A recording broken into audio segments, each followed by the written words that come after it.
Hey, welcome back to our 3-in-1, our Wednesday night, and today is All Saints' Day, and quickly I will tell you that on Sunday we're going to celebrate that, and in the Protestant Christian faith, all who die in the faith are saints. There's no canonization other than the fact that we believe in Jesus Christ, but one of the things that we celebrate is the history, the faith that was passed on to us by the saints of the church, and tonight in Jude, we're going to continue in that whole line of heresy.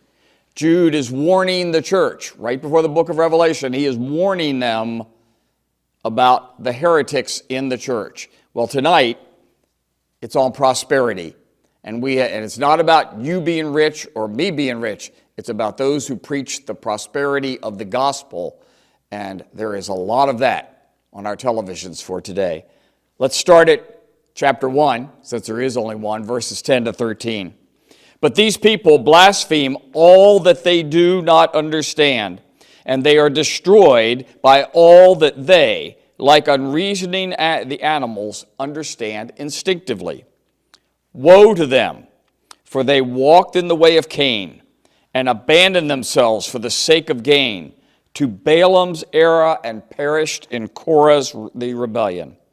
These are hidden reefs at your love feasts, as they feast with you without fear.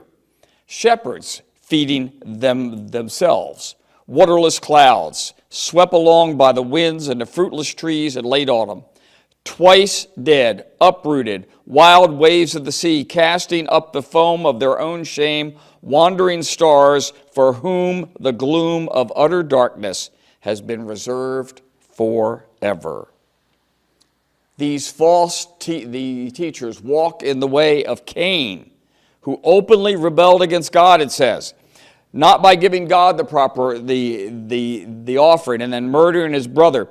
This whole idea of their own involvement in their own idolatry, whether it's their sexuality or whether it's their finances or whatever it is, in today, we see these hidden reefs. That's what he's referring to. A hidden reef for a sailor is an awful thing. It means a tragic ending. Ships weren't routinely repaired after they hit a reef, any more than the Titanic survived an iceberg. The reefs that we are looking at, they're swept along by these winds that say, oh, just come along and just do more good and more good things will happen. Send more money and you'll get more money. I mean, to the point that one of our prosperity preachers in the middle of all the floods of Houston didn't find it necessary to open his own church to allow people in. Folks, the gospel of prosperity is there in writing in the sense that for those of us who give to the gospel, it will be returned, but it does not always mean it's going to be in money. It does not always mean we're going to get a new car. It does not mean everything's going to be rainbows and unicorns. In fact, our next sermon series is on when we face trouble as a believer. But this whole understanding that they have reservations for the eternal outer, the darkness, where there will be weeping and gnashing of teeth that Jesus so often spoke about in Luke 13. Folks, this is the message. People come into the church and they try to convince us it is more than Christ coming for the salvation of our sins. It is more than us being called to be the eyes, hands, and feet of Jesus Christ. There is no guarantee that our bank accounts are going to soar because of the gospel. There is no guarantee that it won't.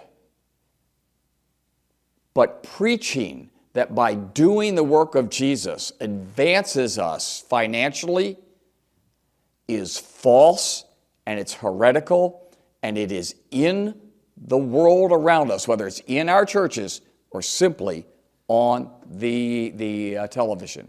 Jude saw it centuries ago. We need to identify it, protect ourselves from it, even today.